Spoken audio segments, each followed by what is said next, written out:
Here's how to share a calendar on your iPhone. Start by going to your Settings app, then tap on your name at the top of the screen. Make sure that iCloud Calendar is turned on. To do this, tap on iCloud, then scroll down and make sure iCloud Calendar is enabled. Once that's set, open up your Calendar app. You'll see the current date, and at the bottom, there's an option for calendars.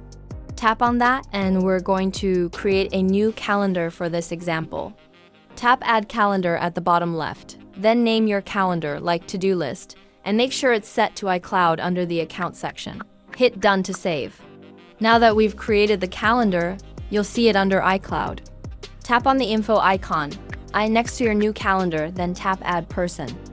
You can enter their name or email address, and once added, they'll be able to view and edit your calendar. Once you're done, hit back, and you can start adding events to that shared calendar. The person you added will now have access to it according to the permissions you set. Keep in mind that only iCloud calendars can be shared.